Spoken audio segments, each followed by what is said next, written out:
salaamaaleykum Cheikh Internet tey ñu ngi fii nii ci plateau Yegle TV en partenariat ak waa Yegle TV boole ci Clap Art ñoo fi tey ci émission bi ñu naan Clap Actu Ramadan nag tey ñu fas yéene cee ànd ak sama ñaari chroniqueurs yi borom ñaari sant yi Alburhan na nga def. maa ngi fi Dada maa ngi leen nuyu di nuyu bu baax ñi nga xam ne ñoom laa bokkul plateau bi en attendant nag damay ñaanal sama sang bi Serigne Béthio Mame Bambi Thiam yàlla na ëpp ndam ci Serigne Saliou Mbacké ñaanal itam ki nga xam ne moom mooy Serigne Saliou Gueule Tapée yàlla yàggal ko fi lool sama sang bi itam Adja Saliou yàgg fi lool tànd ak wér maa ngi leen delloo ziar bi. nangu leen ziar delloo leen ziar di nuyu tamit sama jigéen ko ñaaw gi Oumy na nga def. maa ngi fii salaamaaleykum je me présente Oumy chroniqueuse di leen dalal suñu plateau merci beaucoup Oumy kontaan nañ sa yére baax na loolu mais tamit plateau dafa am ñoo xam ne dañ leen ko bokkal mooy ñu ngi naan waa Ndogu Attitude Tafa Diagne ci loolu. asalaamaaleykum chers amis téléspectateurs mbokku internet yu Yegle TV ñu ngi leen di nuyu di leen siyaare di leen ndokkale ci weeru koor bi ñu nekk di leen baalu àq di leen baal àq di ñaan yàlla nangul ñu sunu koor tey nag ñu ngi fii seen émission bu ñuy wax Clap Actu ci mois de Ramadan bi ñu war a waxtaanee Ndogu Attitude maa ngi leen nuyu bu baax a baax di nuyu Alburax mon frère maa ngi lay fay yaaw Saas aussi maa ngi koy nuyu bu baax a baax. Tafa nag ñoo yow kese nga ànd ak sa jigéen muy Mimi Chou la koy wax mu Ndogu Attitude. asalaamaaleykum maa ngi leen di nuyu avant tout di leen remercier ci invitation bi di rafetlu aussi tamit teewaay bi ñu fi teew te dañu ñëw tey pour waxtaanee yéen ci Ndogu Attitude voilà. merci beaucoup mais plateau bi dafa am koo xam ne dañ koy bokk ak moom koo xam ne suñu Ramadan carrément dañuy xel yi day dem ci ay oustaz ay imam moo tey ñu am contentement di dalal suñu plateau oustaz Modou Diouf. waaw maa ngi leen di nuyu bu baax di nuyu waa kër gi yëpp kilifa yi ci gën a mag ki ci gën a suufee maa ngi nuyu ñëpp. di kontaan yéen waaw xaw na ma jàpp ne bokk ak yéen plateau. Diouf la sant moo tax. Diouf laa sant Diouf. Diouf la sant moo tax. waaw comme ni ngeen ko gisee Clap Actu Ramadan ñoo tey di waxtaan ci lan mooy li ñu naan Ndogu Attitude Ndogu Attitude nag dafa doon benn association boo xam ne. kenn ki ko jiite muy suñu frère suñu xarit suñu naataango muy Momo Wade ànd ci xale yoo xam ne dañu am njaarte am ci loo xam ne nee nañ social la ñuy dox ci social la ñuy dox moo tax it tey ñoom ñu ñëw fi waxtaan ak seen programme ci kooru Ramadan bi. buñ ko ci loolu tamit dinañ dem xool yi Baye Fall yi nga xam ne mooy moom la ñuy wax kuréelu Baye Fall yi nekk ci mbedd bi ñuy laan di joxe ndogu loolu nga xam ne gis nañ ko fépp léegi ñu ngi noonu dañu xool waxtaan ci oustaz ñu xam oustaz ñu ci xam.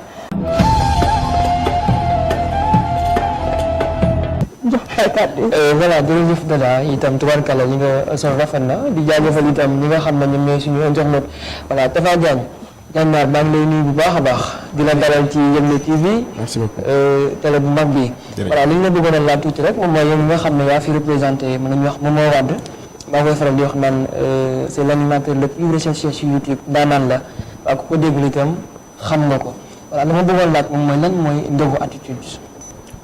Ndogu Attitude c'est un projet boo xam ni ñoo ko créé ci suñu initiative bopp.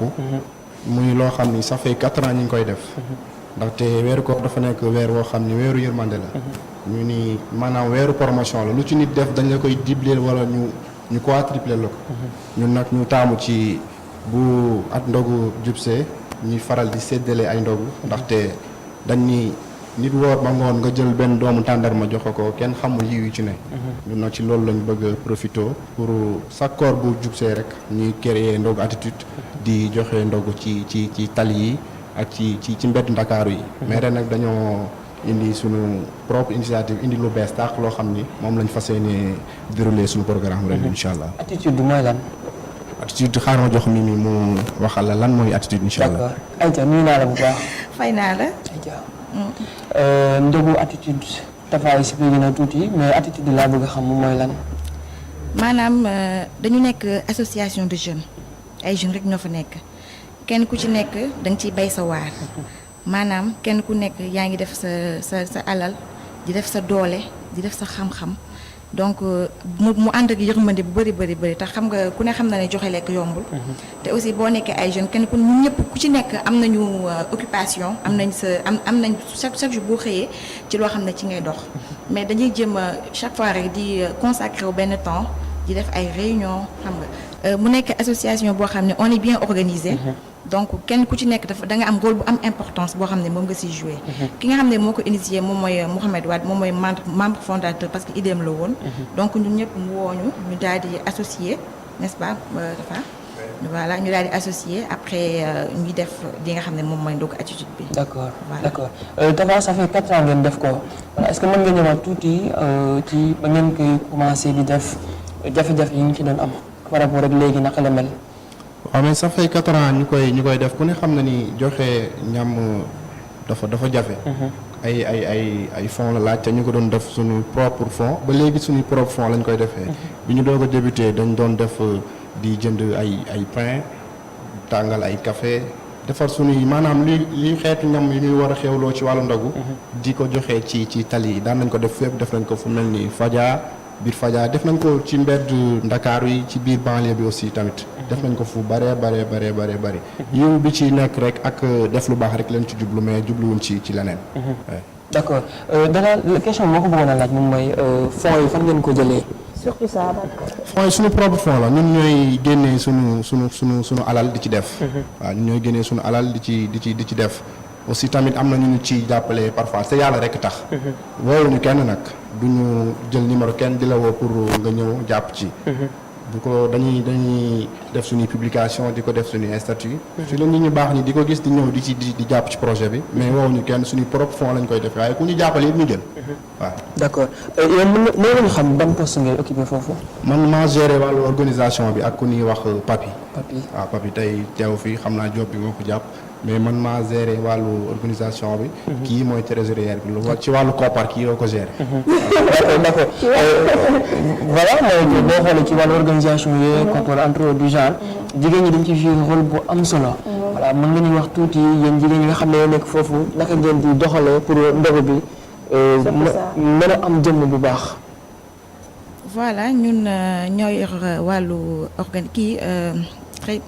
trésorier ñoo ko yore. ak wàllu organisation bi aussi togg yeeg yooyu foofu ñëppay liggéey amul góor amul jigéen góor ñi sax ñoo dàq liggéey jigéen ñi. macha allah. dañ leen loolu nag tamit non mais franchement il faut que ngeen ñëw pour gis li ñuy liggéey parce que am na solo. ndax foofu góor ñi ak jigéen ñi ñëppay liggéey ñëpp kenn du xaar kenn lu ñu war a def rek ñëpp dañuy daal di sóobu daal di ci def. voilà kenn xaarul kenn. déedéet kenn xaarul kenn.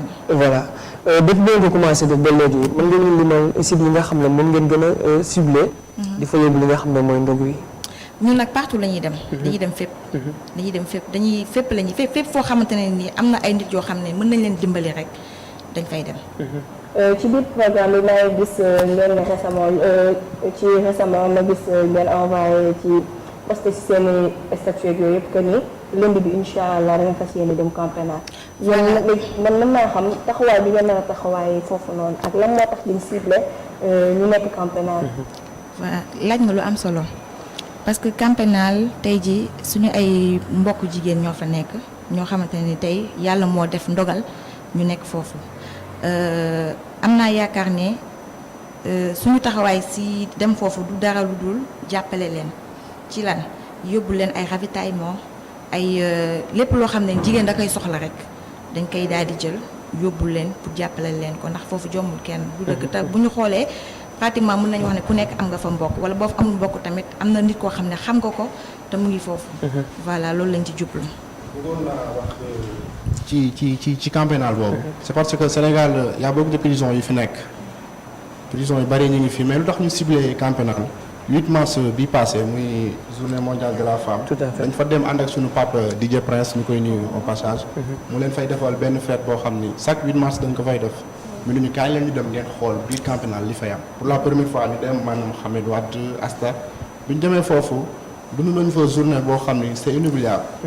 duñ ko mës a fàtte ba keroog yomal xiyam ndax ñu gis xale yi fa nekk mag ñi suñu yaram daw biñ dundee loolu nag bi ñu xoolee suñu xel dem ci koor mi ngi ñëw te chaque année comme que dañuy def ndogu attitude. ñu leen incha allah rabi dinañ ñëw fii ndogu ak yéen.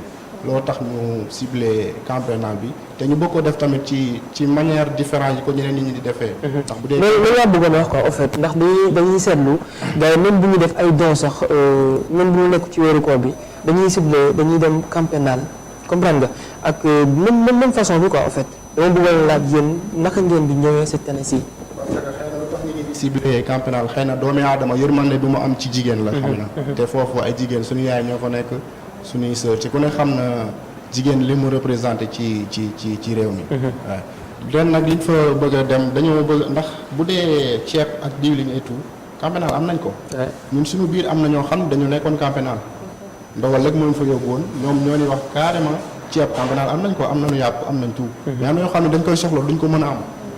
ay serviette hygiène camp pénal dañ koy manqué ay pâte ay carax dañ koy manqué bu baax a baax di lancer loo xam ne dañ koy faral di dégg ci nit ñi ñu koy wax maanaam camp pénal li ñu fay ñëw di fa indi ay dons bari na mais dañoo jot ci prisonnière mu wax ni carrément bu ñu fa indi woon ay 1000 pâtes jàppal ni ñoom 100 yi la nii 100 yi la prisonnière yi di jot li ci des direction bi ñoo koy jëriñoo loolu aussi tamit rafetlu wuñ ko bëgg nañ li nga xam ni moom la suñ xol yéene ñu leen koy indil. dañ koy indi pour prisonnière ñu leen koy jox te yàlla rek tax. bëgg nañ leen yóbbu leen yi nga xam ne yëpp dañ koy yittewoo daal bëgg nañ ko yóbbu camp pénal incha allah muy lundi bii di ñëw. ñu ciy woo ñëpp ñu accompagner ci tamit. ok ñun yow en tant que trésorière damay laajte ba xam comme quoi que ni boo leen waree dem ci benn million ngeen ne comme par exemple camp pénal bi nga dañuy fixé ne budget bii lañ soxla budget bii la ñuy débouché wala parce que il paraît que ni 3 jours la ngeen am na yeneen journée yu war a ñëw mais dama bëgg a xam nan ngeen def seen par rapport ak seen budget da ngeen koy budgétiser ne fii lañ mën a yem pour milieu bi wala fii lañ war a mën a yem wala da ngay xool sax na ngeen ko amee ngeen koy jëlee wala bëgg naa nga leeral loolu. waaw dañuy xool endroit bu nekk bu ñuy dem ak budget bi nga xam ne moo fay dem. ñu daal di xool suñu biir nu ñuy def pour réunir somme boobu noonu après ñu mën a dem def li nga xam ne moom moo fa war. ok noonu lañ yow en tant que jigéen comme ni ko sama xarit waxee sànq Albourakh en tant que jigéen nga war a mën a nekk sa kër même bu dul nekk sa kër en tant que mère de famille war nga mën a nekk sa kër ci weeru koor nga nekk di ko lijjanti. léegi yow nan la lay def yow nga nekk jigéen comme quoi que ni mu nekk yeneen jigéen tamit yi fa nekk comme ñoom Asta yi mu wax sànq nekk yeneen jigéen yu si nekk mais nan ngeen dundee le fait que ngeen war a mën a bàyyi seen kër pour mën a nekk ci kii dogu attitude ci ay activité dogu attitude. waaw loolu moom daf ñuy neex trop ñu nekk ci activité boobu parce que dinañ ci am yàlla am ci yonente bi dimbali ci ay doomu aadama yoo xam ne ni soxla nañ ko vraiment. parce que man je me dis que tey jii kenn ku nekk ci ñun boo xëyee yaa ngi yàq loo xamante ne nii xëy na mën na dimbali ay doomu aadama. donc li nga xam ne moo gën mooy ñu xool nu ñuy def suñu biir collectionné dem dimbali ci ay doomu aadama loolu daal mooy suñu. d'accord Oumy dafa nga ko bëggoon laaj. maa ngi leen dalal suñu plateau en fait dama bëggoon xam juste après weeru koor bi est-ce que seen association bi day continuer di dem ci hôpital yi ak ci prison yi. waaw loolu nag boobu ñu ngi ci xalaat bu baax a baax. donc si je comprends bien yéen ci ramadan bi rek la yem seen association bi. seen don yi ngeen di def en fait. waaw suñu don yi li ci ëpp si ramadan bi lañ koy gën di faral di def mais loolu yëpp ñu ngi ci xalaat incha allah. d'accord Oustaz ñu ngi lay nuyuwaat bu baax a baax je pense que démb bi itam li nga xam ne moom la Tafa Diagne wax ak Mimi. ma bëggoon rek nga wax ma tuuti nan nga ko jàngatee. waaw li ma ci gis lu am solo la. li ñuy def ndax joxe maanaam nit yàlla moom mooy jaamu yàlla bi nga xam ne yàlla nee na boo ko feeñalee def ko. bëgg naa boo ko nëbbee def ko bëgg naa maanaam jël joxe maanaam ngistal mënu ko. dafa am jaamu yàlla xam ne nit mënu ci ngistal même boo ngistalee sa mënul du kii parce que joxe ci xol lay jóge donc ku koy def rek lu mu gëm la ma koy rafetlu baax di leen wax ne tamit lu jaamu yàlla bu mag la rawatina ci weeru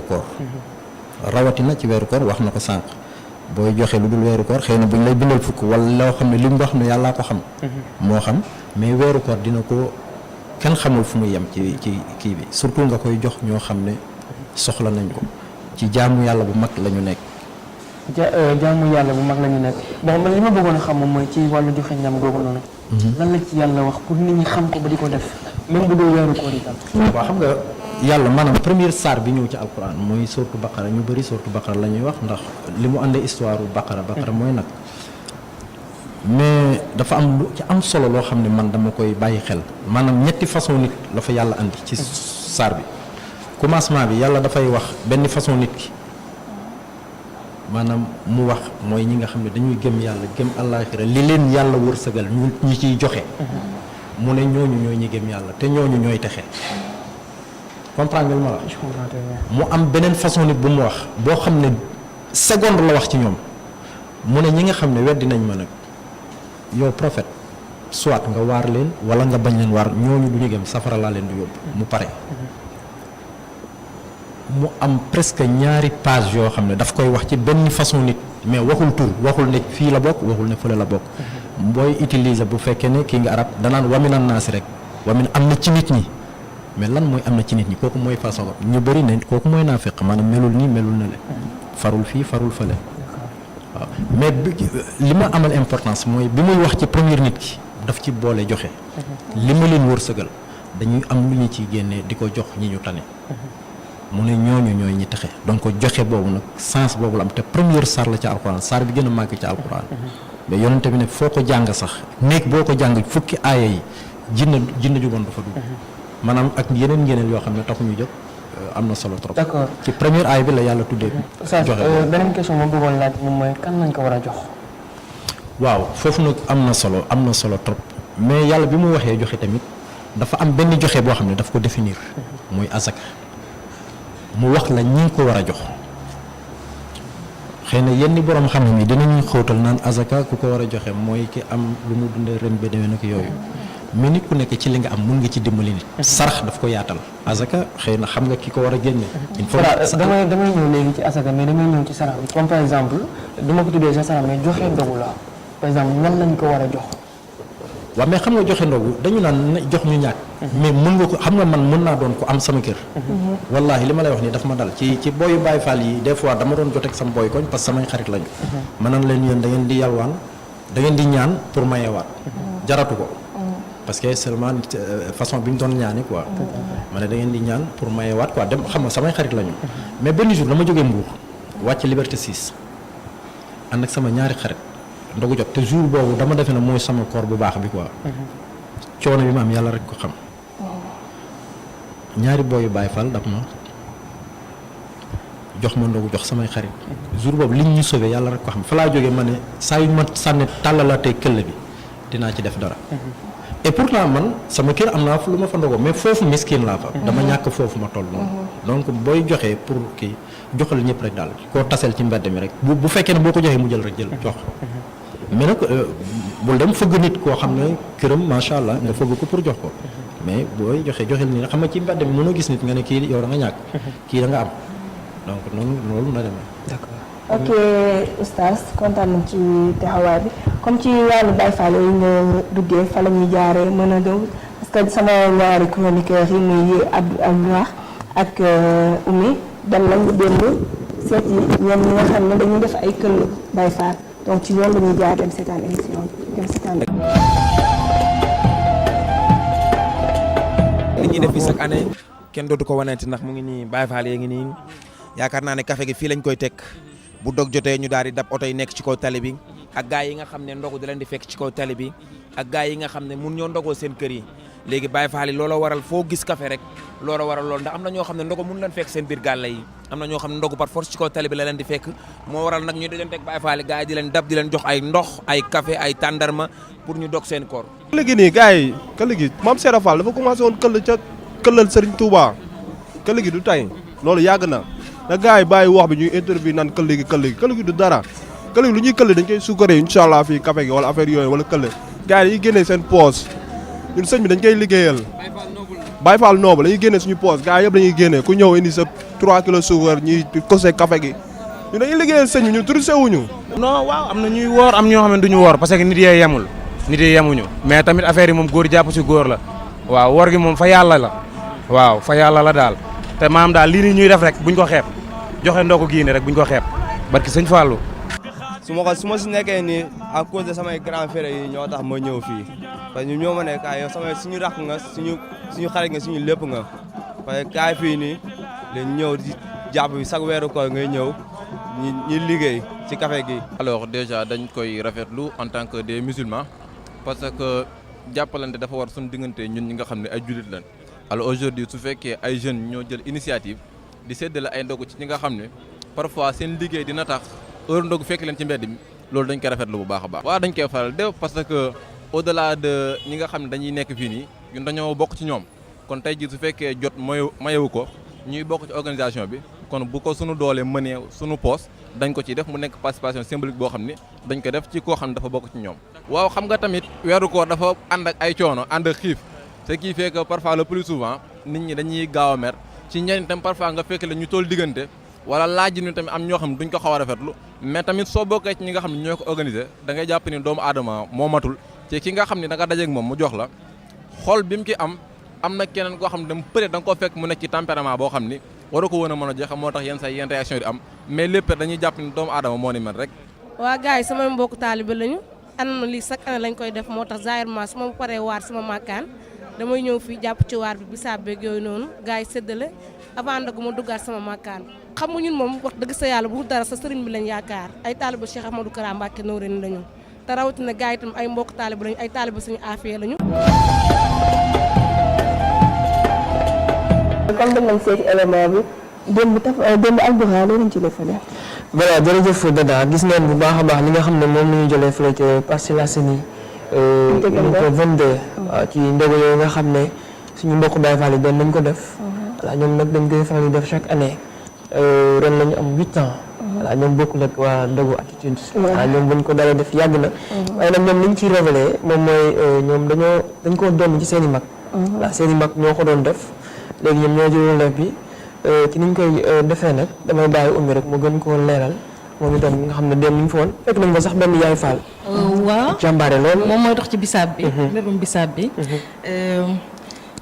en fait seen liggéey dafa rafet parce que ñoom nee nañu ñoom ñoo am seen fond bopp ba pare dañoo yor ay liquet. ci liquet yooyu dañuy wër ci mbedd mi di laajte ay dons léegi nit yi dañ ci teg ay pièces. mais affaire bu rafet la daal. par exemple ñu daje benn nit tàllal ko ndogu bi nit ki mel ni ku leen di gëdd naan leen non baax na mais dama yaakaar aussi duñ leen mën a comprendre parce que par yenn saa da ngay nekk ci journée boo xamante ne da nga ci am ay difficulté nga génn sa biir kër bëgg a am looy dugal sa biir kër doo ko am xam nga nit ñëw rek ne la am donc du coup je les comprends c'est un peu difficile ci geste boobu noonu parce que da ngay jóg pour def lu baax xam nga ñu jànni la benn instant rafetul neexul ci xol daal ma noonu laa ko mën a waxee mais mën naa ne seen liggéey rafet na trop fekk nañ fa aussi benn defarkatu café passe pratiquement sa journée là-bas mi ngi yore benn cin café am neex na torop aussi macha allah. en fait dama bëggoon poser juste benn question lan mooy différence entre kuréelu Baye Fall ak ndogu attitude en fait c'est une question de classe ou bien une question de fond. waaw ci wàllu élément bi ñu doon seetaan muy Baye Fall yi joxe ndogu Baye Fall yi joxe ndogu ak ndogu attitude benn la rek ñoo yem fa yàlla lépp rek joxe ñam la dama dégg sànq ci cadre Albourakh mu ni dañ ko doon ci seen i mag. ça fait 8 ans joxe ndogu xëy na dafa gën a siiw ci jamono yi ñu toll rek waaye joxe ndogu yàgg na ci Sénégal de. joxe ndogu Baye Fall yàgg nañ ko def ci jamono yi maam Cheikh Fall ba léegi. moo daan togg fukki ndab ak ñaar chaque jour di ko joxi sangam bu tedd ba. comme loolu yàgg na fi yàgg naan ci tànk yooyu la ñu topp ba tey bu ñu waxee ndogu Baye Fall ak du question de fond ku ci nekk ak li nga am man ni mën naa yor sama ñaar fukk xëy jënd ko sama benn mburu ak café génn jox ko nit loolu rek am naa ci yoon. dama jàpp ni du classe Baye Fall yi classe wala ci néew doole joxe ndogu rek la. ñam la ñi leen sous-estimé aussi dañoo xamul rek. ñi leen sous-estimé dañoo xam rek ci li ci teraanga man boog bu doon man du ma leen gàntu.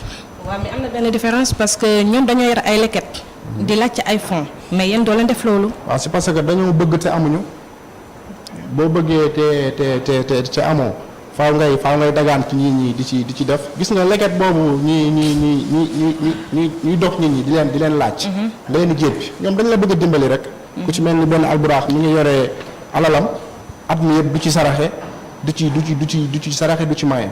kii la dog ñaar fukk boobu nga jël def ci këll ñu def ci café jox nit mu naan yéen a bokk yool bi. man bokk man foofu laa ko gis mais du agression du leen dañoo bëgg a dimbali nit ñi rek amuñu ba pare bëgg. moo tax ñuy def loolu sama xalaat man bokk. si dafa am ñoo xam ne mooy comme ni nga ko waxee comme ñoom duñ comprendre ni ñu demee mooy comme li nga wax ne Cheikh Ibrahima Fall moo yàgg def loolu ñoom bu ñu nee 8 ans c'est-à-dire benn association la association boo xam ne ci ay taalibe Baye Afia ci nekk ak ay taalibe Sëñ Abdou Karim ñu jébal ci Baye Galas maa ngi koy nuyu ci Mbacke Bala Aïssa moom tamit ñoom ñu nekk foofu ci unité 22 comprendre nekk di def affaire sociale ñoom tamit ñoom dañoo def comme ni ñoo def attitude ndogu attitude mais ñoom ni ñu koy defee dafa bokkul ci fànn yi mooy comme ni ko Oumy waxee fànn yi bokk mooy la ñoom am na ñoo xam ne dañuy jël ay ndogu def kuréel Baye Fall di ko def ñoom am na jour yoo xam ne tamit dañuy jël seeni jour yoo xam ne dañ koy def jour même ndogu la comprendre dem ci yenn milieu yi ñu ànd ceeg soxna Baye Galas dem ànd ak ñoom ak yooyu en fait association la association boo ko gisee rek dafa am ñoo xam ne dañ leen a jiital boobu ñu leen jiital nag mooy lan ñoom mag ñi ñoo ko doon def mu am dem ba ci biir ñu am yoo xam ne dañ koo baax comprendre am nañ yaay jëwriñ am nañ jëwriñ bu góor moom tamit ñu ngi koy ziar muy Alaaji Mbodj Papis moom tamit ñoom ñëpp ci noonu la ñuy doxee mais comme ni ko Oumy waxee man c'est-à-dire comme ñoom li ngeen defee dog attitude bi nii mooy lan ngeen dem ci camp pénal comme ni ngeen koy defee comme ni mu naan moom peut-être da koy jàppee ni bokkuñ ci màkkaan ni may dañ naan dog attitude façon de joxe ndagu bi civilisé la par exemple ñoom ñoom la jox maa ngi jégal ci cadre yu nekk na di cadre yooyu laa bëgg a yëkkati mais par rapport ak Baye Fall bi ñu nekkee këll yëgee xëy na moom loolu la comprendre moo tax mu leen laaj ba xam que ni li ngeen defee ak moom li ngeen defee ci yéen dog attitude tamit ñu ñëw ci ànd ak yéen ci seen i programme ñu bëgg a xam seen i programme nan la ñuy dëkk. waa incha allah ci programme yi ren fas yéeneen dem lundi bii di ñëw camp pénal incha allah pour joxe fa don bu ñu jugee loolu semaine prochaine bi dinañ dem ci daara yi ndax tamit suñuy jarbaat ñu ngi ci daara yi suñu doom ñu ngi ci daara yoo xam ni sëriñ si leen yor demewuñ noonu seen loxo jotul seen ginnaaw bi ñu toogee gis loolu xalaat ni dañuy woor ba ngoon jot pour ñu ndogu day jafe ci ñoom tamit dañuy gis jamono ji taalibe yi yére yi sol du xaw a set loolu ñii duñu sol dàll ñii duñu sangu loolu lépp ñu ngi koy waajal pour yóbbu leen ay don ñoom tamit yóbbu leen ay ceeb ay yére ak lépp li nga xam ni ndongo daara mën na koo jëfandikoo war nañ dem jox ko fa buñ fa jugee war nañ dem ci jàkka yi. en fait man dama bëggoon xam yan difficulté ngeen di jànkonteel. waaw xanaa parce que loo gis nag am na ay difficulté. xanaa bu dul coono gi ñu ciy am rek de te coono gi daal coonoy bànneex la. waaw d'accord en fait ban jour ngeen def ndogu nga xamante ni touché na leen torop. chaque jour bu ñu defee ndogu dañuy touché. chaque jour que ñu joxe ndogu rek dañuy non parce que nga dina am ay temps nga def benn geste boo xamante ne jour boobu mu wóor na ne tey geste bi ma def nii ça m'a beaucoup touché. xam naa ni nag lundi bii di ñëw lay doon ndax camp pénal bi daal doon na lu ñu ñor lool demaguñ fa waaye xam naa lu ñuy touché la ñu doon ndax am na ñoo xam ni demaguñ fa war nañ fa dem. mais da ngeen a dem aussi ci hôpitaux yi. non prévoir ñu dem ci hôpitaux yi te xam ndax hôpitaux yi joxe hôpital ni mu doy dafa ngande. loolu dafay metti ñuy dem suñu propre fond. dafay métti xam naa année yi ñu jëm incha allah dinañ xalaat ci loolu. incha allah. voilà li may bëggoon a laajte Tafa ba tey wala nit ñi moom mooy en fait li nga xam ne moom ngeen di joxe est-ce que mën ngeen ko citer fii par rapport bu fekkee benn bonne volonté mi ngi seetaan mën ci jàpp ni du genre yan affaire ngeen di joxe foofu noonu bu fekkee mën nga ko citer. bon par exemple comme camp pénal bi ñu war a dem nii. dañuy yóbbu ay serviettes hygiéniques ay parfums. ay diw yaram brosse à dents pâte lépp loo xamante ne ni daal jigéen da koy soxla te da koy xaw a jafe foofu rek dañ koy fay yóbbu bu dee ci daara yi aussi dañuy togg yóbbu leen bu ñu ay yére lépp loo xam ñoom tamit dañ koy soxla dañ koy yóbbu bu dee mosquée yi tamit dañ leen defaloo ndogu tamit yóbbu leen lépp loo xam ne daal doomu aadama da koy jëfandikoo rek incha allah fas yéene nañ ko jël yóbbul leen. voilà man damay gis lu bëree bëri nit ñi bu ñuy def genre yooyu noonu dañuy xool li nga xam ne moom lañ gën a maanaam bëgguñu ko seen kër moom la ñuy génn di ko joxee ci fële comme par exemple ci camp pénal wala du genre foire nga dem Sarmar nga xool yére boo xam ni bëggatoo ko nga ne dañ koy joxe et par rapport à tout ça tey bu ma yëgtoon sama yére jox leen yére boo xam ne soxla ma ko est-ce que dañ ko yóbbu. bon geste laa def au moins def naa sama warugar. loolu est-ce que question boobu bu ñu ko jéem a laaj ci oustaz moo xam ci lu muy def mooy yére yi nga xam ne des fois dañuy bëgg.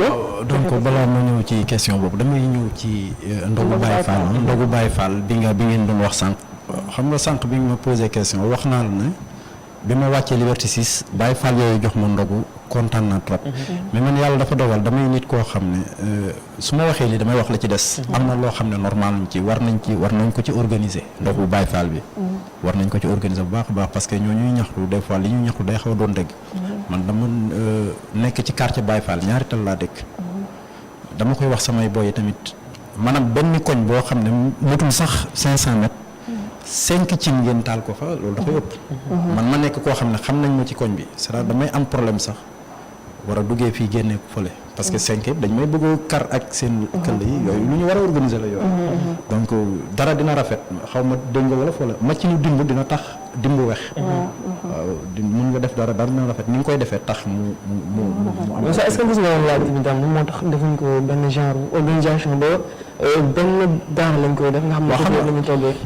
xam nga Sénégal nit ñi dañu bëgg a baax mais souvent duñu xam fan la ñuy jële baax. waaw de yooyu dafay doon rôle magu koñ bi ñoom ñoo ko war di wax wala seen grand yi comme ni ñu ko jëlee ci seen grand yi. ñoom ñu jëlaale jikko yooyu grand yi doon ko def parce que yi yàggu fi loolu grand yi bi ñu koy def dafa civilisé woon. waaw même bay yeete xëdd sax léegi da ngay gis benn façon biñ ci àndal di tëgg di yuuxu ci non amul woon. loolu yàggu fi donc il faut que ñoom ñu defaraat yu mel noonu quoi il faut ñu defaraat yu mel noonu bon. loo xam ne nag mën nga leen koy wax ndax souvent ñoom dañuy fi ngay waxee ñoom duñ ko xam. d'accord dañuy def da ngay critiquer li ñuy def moo la neexul mais war ko du loolu quoi loo gis rek boo ko organisé wul dafay mujjee kii bon quant à mbirum joxe ndogu bi bon en fait sama sëriñ mi ngi wax ne yàgg na fi wax na dëgg yàgg na fi sax raw na sax fi mu wax ci Mame Cheikh Ibra Fall wax dëgg fi yàlla xëy na Sénégal bu ñuy wax dinañu référence wu ci Mame Cheikh Ibra Fall parce que ñun ay sénégalais lañu. te moom sénégalais la pur. waaw comme ñu ràññee nañ ko trop ci loolu teel nañ ko ci ràññee waaw mais ci yonente bi laa koy jëlee nag fi gën a kawe. sallallahu alayhi wa sallam parce que nee na képp koo xam ne dogal nga sa benn mbokku jullit même bu dee daggitu tàndarma nga xaaj ko ci digg bi. di nga am yool bu toll ne bi mu woor moom te du wàññi ci yoolam dara. xaw ma li ma wax dégg nga ko wala déet. dégg naa bu baax voilà lu ndogu joxe ndogu daraja bi egg na foofu moo tax ñoom seen kii bi dama leen ci ñee trop.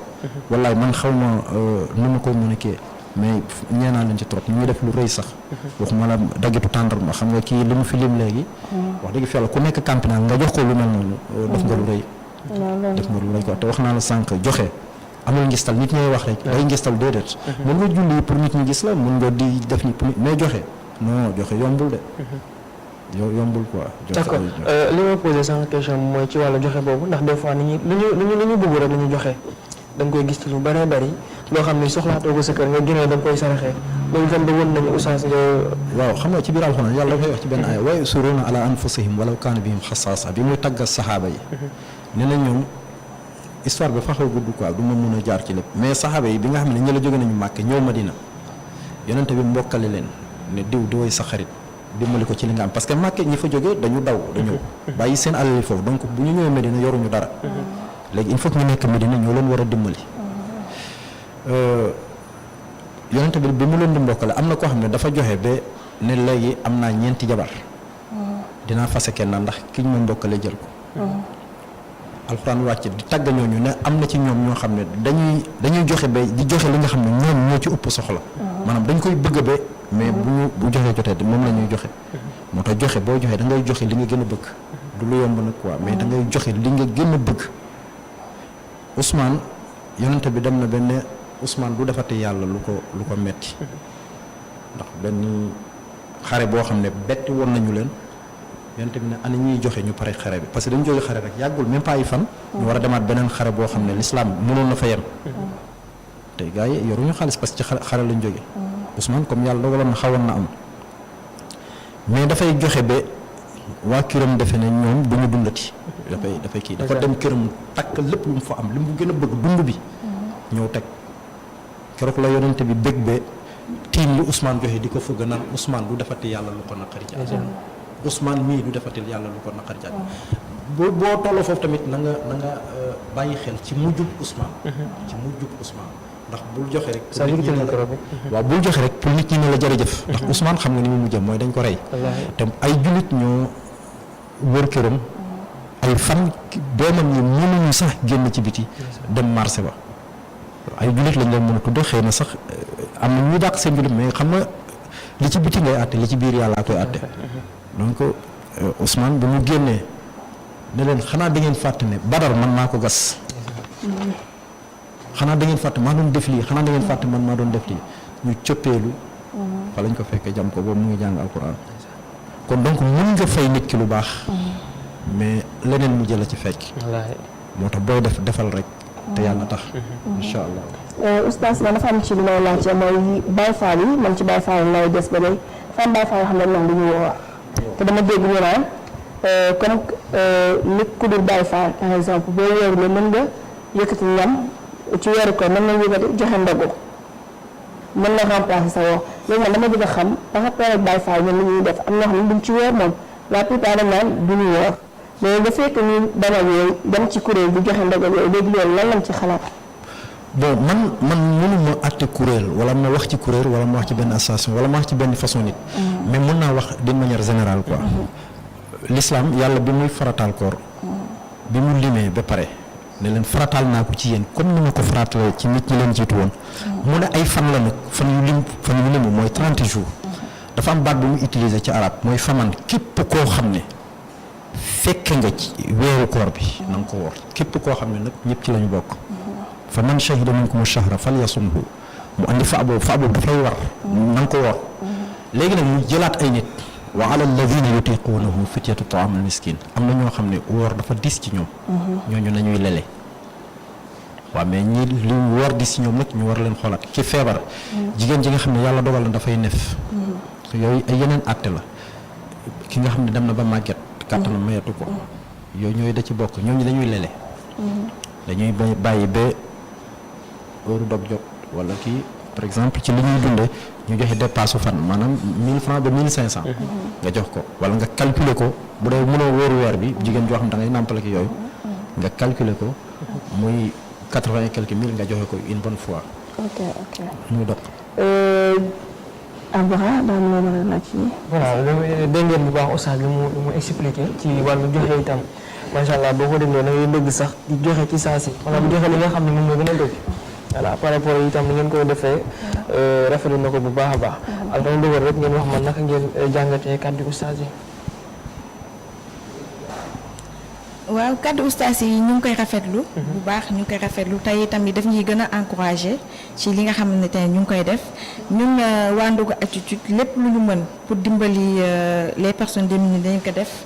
lépp lu ñu mën tamit dimbali suñu moroomu doomu aadama tamit dinañ ko def ndax ñun suñu philosophie mooy donner avec le cœur partager sans compter voilà. donner avec le cœur partager sans compter. wax bu am solo muy joxe te àndul ak ngistal. waaw surtout loolu insisté nañ ci bu baax a baax a baax li ñuy def dañ koy def te yàlla rek tax ndax yaakaar naa ne buñ ci doon ànd ak ngistal am nañu télé. mën nañu fa dem waxee foofu am nañu rajo mën nañu fa dem waxee foofu mais woowuñu kenn waaye ku ñëwit du ñu weñ sa loxo ni la doo participer kon lu ñuy def nii tey dañ koy rafetlu ci waa Yegle TV kii initié projet bi mooy Mouhamed Wade ñëpp xam nañ ko waaw mu nekk à la DTV moom moo njëkk a dàq loolu ni carrément bëgguñu ko médiatiser maanaam defuñu ngir gistal defuñu ngir am leneen luñ ci am dañ ciy def rek te yàlla tax. xam nga Sénégal des fois boo médiatiser dara dañ naan da ngay ngistal mais ngistaloo xam nga mën nga ndeysaan sëñ Abou Mbacke bu ñaari tali yàlla na ko yàlla yokk leer fa mu nekk dama mos a julli ci ginnaawam bu ñu jullee timis ba pare am benn waay ju jóg taxaw ne maa ngi sàkku ndimbal ndax lu ma yóbbu kër ga wallaahi man maa teg sama bët 10 000 francs la génnee ci poosam joxe sama da ko génnee nii ci bëtu nit ñëpp jox waa ji parce que xam na léegi loolu day soññu ñeneen ñi pour ñu jox façon joxe boobu dafa baax. mënoon na waa Mouhamed Wade mënoon na bàyyi teel a ñëw sa waa am na solo parce que li mu mën noonu wallaahi bëri na ñu ko mën Sénégal. waroon ko def loolu sëñ bi def mooy def lu baax jar na wane ngir ki ko bëgg a def. te loolu foofu comme que Sénégal dafa bëri ñoo xam ne dañuy gàkkal. moo tax ñu bëgg a def rek ak suñu xol ñu yéene di ñaan aussi ñu ci bëgg yëpp ñu daje ci ak moom. waaw jàmm lañ ci bëgg xéwal ak ay yiw ñu bokk ko réew mi ñëpp tamit. waaw di rafetlu tamit kàddu saas bu baax a baax a baax a baax. waaw ni mu waxee xam-xam la ñu ngi rafetlu sa kàddu bu baax a baax yàlla gën a yokk xam-xam bi. waaw mais comme ni nga ko waxee waa Ndogu Attitude bi mooy 4e édition ñu fas yéene koo def léegi damay ñaan ñu dem seetaan yenn édition yi nga xam ne jotoon nañ ko def am nañ quelques images yu ñu ci mën a jël.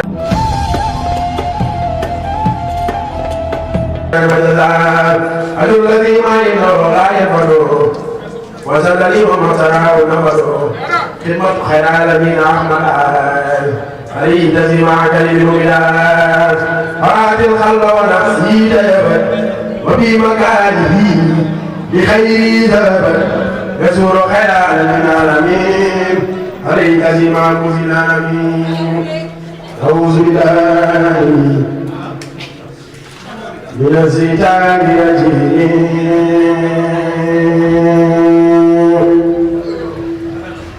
بسم الله الرحمن الرحيم الذي ما ينور لا يفعله وسلم ومسراه نفسه خدمة خير العالمين أحمد عليه تسمعك للولايات أراد الخلق ونفسي تيبت وفي مكانه بخير ذهبت يسور خير العالمين عليه تسمعك في العالمين أعوذ بالله من الشيطان الرجيم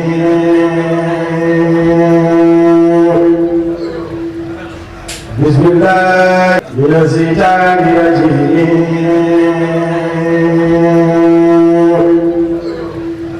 من الشيطان الرجيم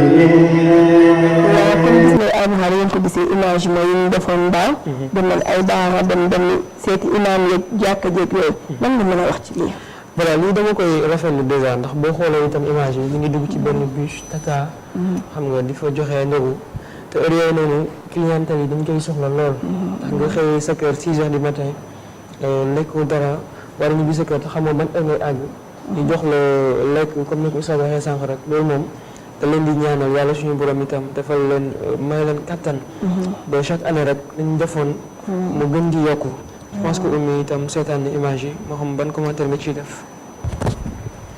li ma leen wax rek mooy seen liggéey rafet na trop macha allah li ngeen ci jub yéen a ko xam yal na ci yàlla taxaw. Oustaz am na kàddu yoo ci sànni. waaw li ma ciy sànni mooy rafetlu ak ñaanal leen bu baax. lépp loo xam ne mën nañ ko ren déwén yàlla na ñu mën lu ko ëpp fuuf. ndax tamit ak encouragé leen xam ne ñu war a jàppale la ñu ndax seen morom bëri nañ fi. yor li ñu yor wala lu ëpp li ñu yor dem defi ko leen dimbaliwuñ ci kenn. donc yàlla bu dogalee ñu am xalaat bi jël seen temps seen alal di ko def ci lu baaxee nii. wax dëgg fi yàlla képp koo xam ne sénégalais nga wala ngay jullit sax. d'une manière générale da nga koy rafetlu maa ngi leen di ñaanal li ngeen dugg ngeen am ci ndam yàlla taxawu leen aar leen yiir leen li ngeen bëgg tamit yéen a ko xam. jox leen teraanga àddina ak ba àllaaxira te jullit loolu rek lay wut. waaw loolu rek lay wut. ok xam naa dina wax seen mot de la fin mais dama bëgg a xam yan numéro pour ku bëgg a def bon acte yan numéro la ñu mën a joxe pour mën leen. waaw képp koo xamante ne ni bëgg nga participer wala nga bëgg a joxe ci ndogu bi ñuy def mën nga woote ci 77 075 59 05. 77. 075. 075. 59. 59. 05. 05. voilà. wala mu fekk leen fan. wala mu fekk ñu Soprim wala Fadia. wala su wootee si numéro bi rek après dinañu jot incha allah. d'accord dafa loo ciy sànni. waaw xanaa di rafetlu invitation bi di leen wax ni kontaan nañ trop ci dalal bi.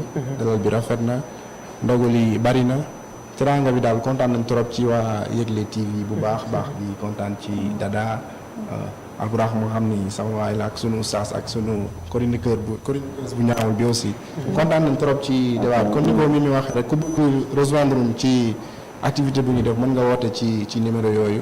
boobaa dañ lay indiquer nan ngay def bu mën a participer. ku ci def it ñu defal la ko rek ci fi ñuy def sunu alal rek te yàlla rek tax kontaan nañ daal loolu rek lañ amoon. di gërëm bu baax a baax tamit ki jiite. Fallaye mooy président bi waaye lii liggéeyu Mouhamed la. mënoon na am xalaat ba pare denc ko teg ko ci këram mais daf ko indi partagé ko ak ñun ñu ngi ko ci kontaan bu baax a baax Mohamed di la wax ni frère gën a la jàpp rek dina baax incha allah. waaw daa un homme généreux man loo xam ne dama koy saluer de passage ndax bi ma ko yoree wax ko émission bi dafa am contentement tamit bu baax bëgg a ñëw participer merci Mohamed Oustaz loolu la ma tàggatoo. Oustaz dafa xiif. li ma xaw naa xiif rek quoi parce que ndogu jot na. li ma wax sànq rek ci ñii dafa am lu am solo lu mu wax sànq mooy ku ci joxe it avance la boo jiital. boo jiital te foofu noonu nga jiital dara. fekk ko fa lu am solo la. te wallaahi lazim kenn mënul wax ne dina am wala dina fekkee déwén mais ñun ñëpp xam nañ ne dinañ dee. su ma nee déwén bu fekkee ñëpp du dund ku nekk di nga ko gëm mais doo da ngay jàpp ne du yow. waaw donc te biir bàmmeel loolu ngay joxe noonu loolu ngay mën avance bii ngay joxe mu lay fekk xaar foofu. am na solo trop. ba tax na ku képp ku ci mën a jàpp rek ci liggéey bii ñuy def puus ko jëmi kanam maa ngi la ciy woo. ñu ci jàpp bu baax a baax. jara dimbal nañu bon di leen gërëm leen tamit waa Yegle TV. ndax lii lu rëy la. yéen a ngi ci yoon wi incha allahu fi ngeen bëgg a yegg yéen a ko xam yàlla na fa yàlla yeggale. kontaan nañ trop ci yéen. Oumy mooy tàggatoo. sonn nga rek. sama bët yi sama serme yëpp maa ngi remercier suñu invité yi vraiment di leen remercier c'est gentil. Dada merci beaucoup. nga remercier aussi suñu sponsor bi. na wax turam. Roy Baye Fall. voilà Dada maa ngi lay gërëm bu baax di gërëm Tafa Diagne Naar mi nii maa ngi lay ziar di la jaajëfal bu baax Oustaz. kazaalika itam ñu ngi lay gërëm bu baax a baax a baax. di gërëm bu baax Lamp Fall VIP. waaw yàlla na ko yàlla defal jàmm itam ci li nga xam ne moom la def nii. Fall Ndiaga yaram Fall am rek sa bëgg cee ndel bi ma baaw dama. aywa bi wax la sama jë. sa jàmm yàgg ñun bëgg nañu lool itam. maamu dem na dëgg la waaye ñu kontaan nañu dara. ñu ngi lay jaajëfal bu baax a baax itam ci li nga xam ne moom nga doxalee émission bi. Cheikh Internaute maa ngi leen fàttali tamit ñu ngi woon fii suñu émission Clap Actu bu Ramadan am ci waa Yegle TV ak groupe bi ñu naan Clap Art. duma def nag li di am contentement di leen remercier waa Ndogu Attitude di ko commencé dama jël nuyu rek jox ko Mouhamed Wade mu ji séddale ko ñëpp oustaz tamit maa ngi lay jërëjëfal di jaajëfal Oumy sama maquilleuse bi waaye bi ma koy moo jeex ci maquillage bi ak sama góor ñaari sant di remercier tamit Lamp Fall VIP sama góor kooku yàgg nañ du tey bi ma ko waxee émission ci la ne carrément ñu ñoo lañu so di remercier ñëpp nag ñëpp koo xam ne képp koo xam ne rek émission bi yaa ngi koy dundee yaa ngi koy surtout kuréel Baye Fall kuréel Baye Fall ñoom sama mbokk taal bi leen naan ñoo la bokk maa la ko seen yaay jëwriñ ci daara Baye Galas bu sëñ Abdou Karim Makamba ak la diwaanu Galas tam jàppal na jàpp maa ngi nuyu ñëpp di ziar ñëpp tamit di wax Baye Galas Mbacke yàlla na fi yàgg teewal Mbacke ak sëñ Abdou Karim Makamba ak la ak ñëpp koo xam ne ñooy si tax di fàtte nag dina fàtte tamit di ban ñaanal tamit ba nga xam ne dañoo génn àddina mooy tamit ñu bëri ñoo xam ne génn nañu am dina ñaanal fan nekk beneen fan jógee di jiital ci loolu sama yaay di nuyu ñëpp di ziar ñëpp tamit ñu tëdd feebar yàlla na yàlla yëkkati seen bopp ñu caabi féete yi ginnaaw yàlla na leen yàlla yëkkati ñi nga xam ne dañ fay nekk nag suñu waajur yàlla na leen fi yàlla bàyyi ba ci kanam merci beaucoup kontaan naa ñu am beneen contentement tamit ci dalal leen en tout cas mooy li may wax rek à chaque fois ñu ngi leen jox di ba beneen vendredi incha allah ci émission Clap Actu Ramadan merci beaucoup